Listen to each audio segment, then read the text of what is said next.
Voy a continuar con el video 2 para seguir.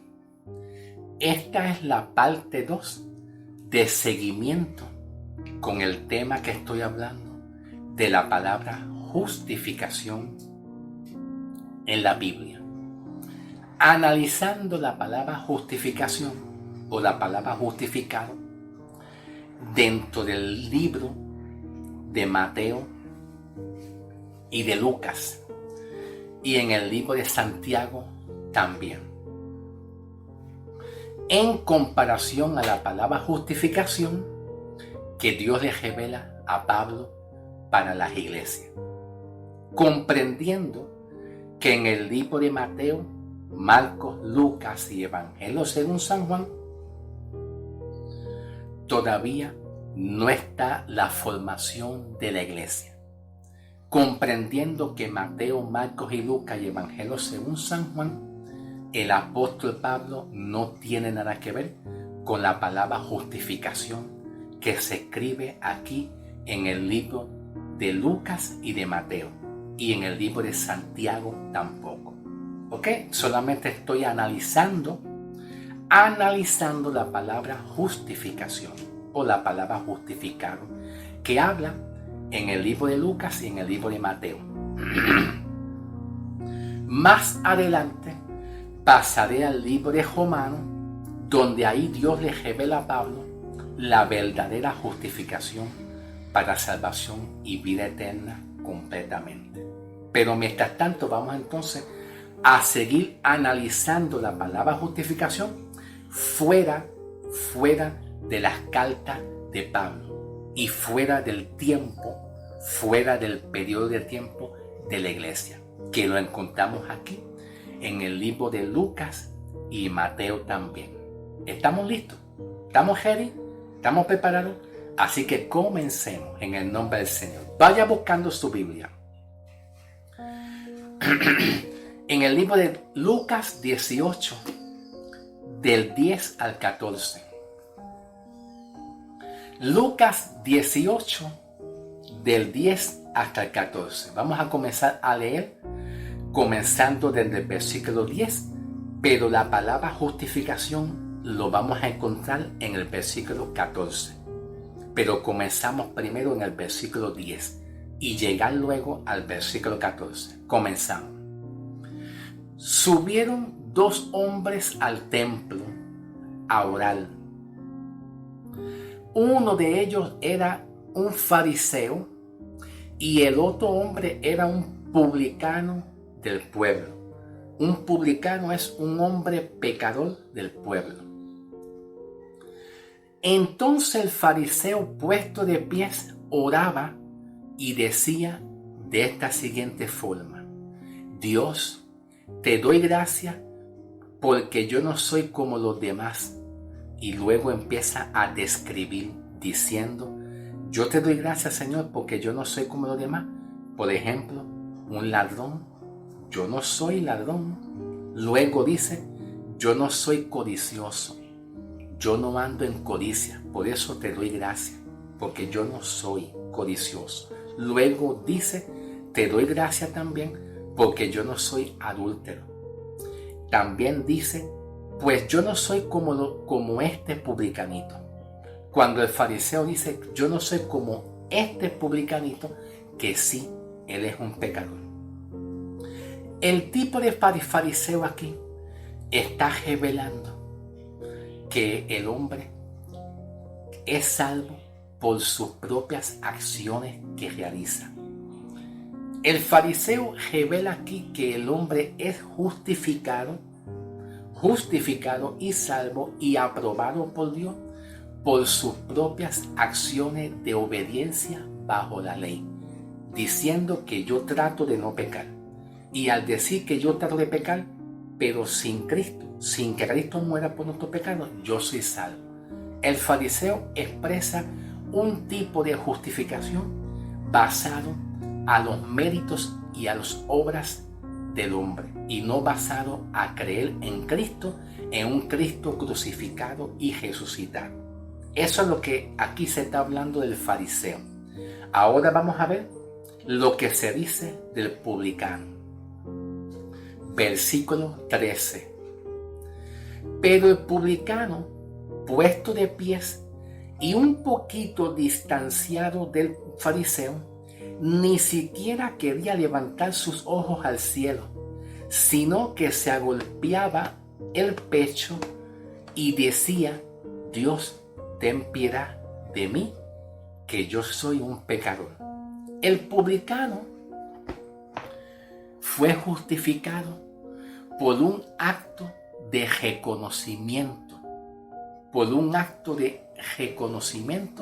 diciendo: Señor, yo soy un pecador y yo no puedo ser salvo a menos que realmente tú me perdones mis pecados. Yo primero reconozco que soy un pecador. El tipo de justificación que se habla aquí en el versículo 14, cuando dice: y les digo que este hombre descendió a su casa justificado. El tipo de justificación que se habla aquí en el versículo 14 es un tipo de justificación basado a una obra de reconocimiento.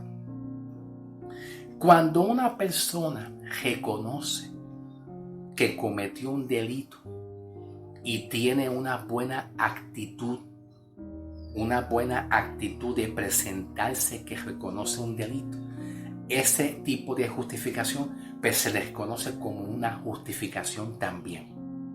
Cuando una persona que es humilde y reconoce su pecado y reconoce que ha pecado y está mal, una persona puede ser justificada con una actitud de reverencia y de reconocimiento. Pero este tipo de justificación no tiene nada que ver con perdón de pecado, porque la palabra de Dios dice que cuando Jesús le dijo a sus discípulos diciendo: esta es mi sangre del nuevo pacto, en la cual yo derramaré para la remisión de sus pecados. ¿Qué significa eso? Cuando Jesús dijo a sus discípulos diciendo: miren, esta es mi sangre del nuevo pacto, en la cual yo derramaré. No dice he derramado ya, no, derramaré, que es un verbo tiempo futuro.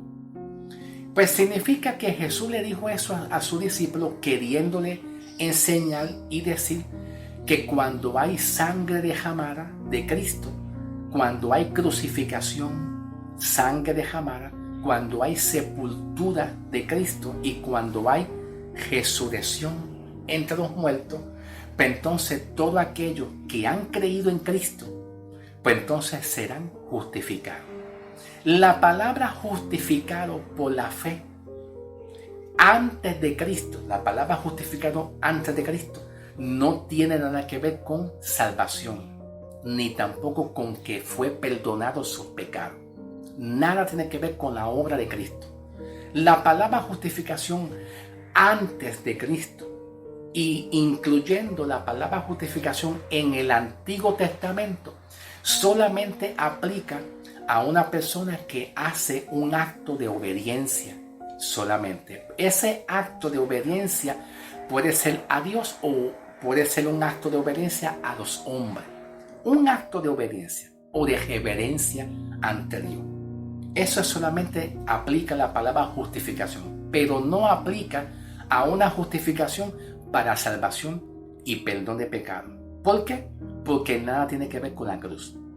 Este tipo de justificación nada tiene que ver con la obra de Cristo. Para que tenga que ver con la obra de Cristo, tiene que ver en el tiempo que llega a la iglesia. Cuando Cristo muere, en adelante, y cuando llega el tiempo de la iglesia.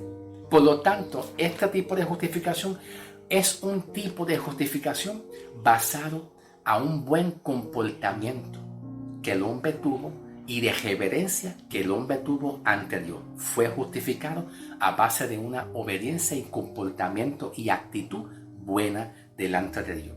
Eso es un tipo de justificación también, pero nada tiene que ver con perdón de pecado y salvación salvífica. Nada tiene que ver con eso, ¿ok? Perfecto. Vamos a pasar ahora a otro tipo de justificación, está en el libro de Mateo, capítulo 14, versículo 37. Vayan buscando su Biblia. Mateo 14, versículo 37, dice de la siguiente manera: porque por tus palabras serás justificado y por tus palabras serás condenado. Ok, vamos a ir al contexto de inmediato. El contexto de inmediato es más o menos buscar de qué se habla de una manera rapidita. ¿Ve? Ese es el contexto de inmediato. Buscar una idea de lo que se está hablando, básicamente una idea corta de lo que se está hablando. El contexto de inmediato lo encontramos aquí en el versículo 31. Versículo 31, en la cual dice: por eso por eso yo les digo, cualquier pecado de blasfemia será perdonado a los hombres, pero la blasfemia contra el Espíritu Santo no le será perdonado a los hombres. A todo el que pronuncie alguna palabra contra el Hijo del Hombre le será perdonado, pero a todo el que hable contra el Espíritu Santo no le será perdonado en esta generación, ni en la próxima generación tampoco le será perdonado. Pero entonces, ahora vamos a leer el versículo 37. Porque por tus palabras serás justificado y por tus palabras serás condenado. ¿De qué se habla aquí? ¿De qué tipo de justificación se está hablando? Se está hablando de un tipo de justificación de intención. Ese es el tipo de justificación. Aplica un tipo de justificación de intención. En la ley de la tierra, en los tribunales, en las cortes tribunales y en la ley de la tierra, donde habitan los hombres que son jueces, donde habitan los hombres que son abogados, fiscales, y donde obviamente está involucrado pues una persona que se le acusa de algún delito, que puede ser un delincuente o puede ser cualquier persona en particular que se le esté acusando de algún delito. Pero entonces, en la ley terrenal, una persona delante de un juez, juntamente con los abogados y los fiscales, una persona que se le acusa de algún delito, sea que lo cometió o así sea que no lo haya cometido, la idea es que si esa persona puede ser culpable, condenada o pudiera ser justificada. ¿De qué forma pudiera ser culpable o de qué forma pudiera ser justificada ante los tribunales, frente a los abogados y los jueces? Bueno, te diré, la persona pudiera ser justificada dependiendo de la intención con que la persona realice alguna acción. Por ejemplo, yo voy a tu casa y yo me siento a la mesa a compartir con ustedes y usted me da un lápiz. Usted me da un lápiz para yo escribir. Cuando una persona va a un sitio y encuentra un dinero, ¿verdad que sí? Y dice, wow, yo me encontré un dinero encima de un banco, encima de una silla, y se cuestiona y se pregunta, oye, ¿de quién será el dinero? ¿Será el dinero de este señor que estaba sentado antes de yo llegar? Pues déjame yo tomar este dinero que estaba aquí en la mesa, porque yo pienso que este dinero pudiera ser de aquel señor que estaba antes que yo me sentara.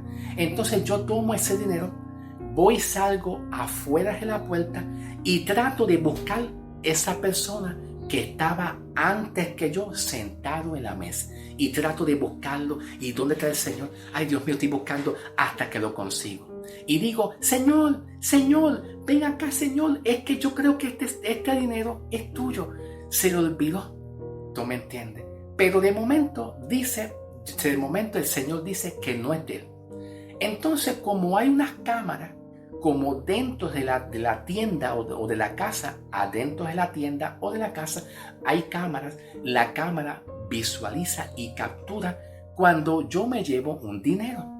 Pero entonces me llevan a los tribunales, me llevan a la corte y entonces yo tengo que estar sometido a los tribunales, abogados, fiscales y un juez que allí me están acusando. Entonces, ¿qué hace un abogado defensor? Pues el abogado defensor trata o intenta de justificar a esa persona basado a la intención. Perdóname, señor juez, perdóname con todo mi respeto.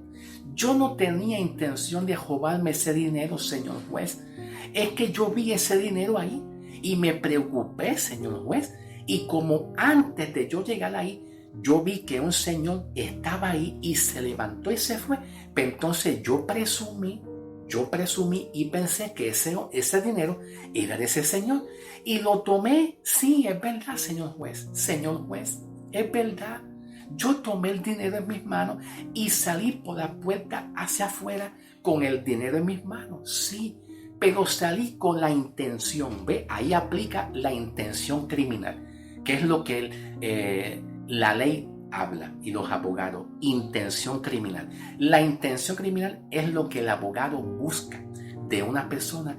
¿Qué intención tuvo? Si tenía intención realmente de robárselo, entonces no hay forma de justificarlo, sino que queda condenado.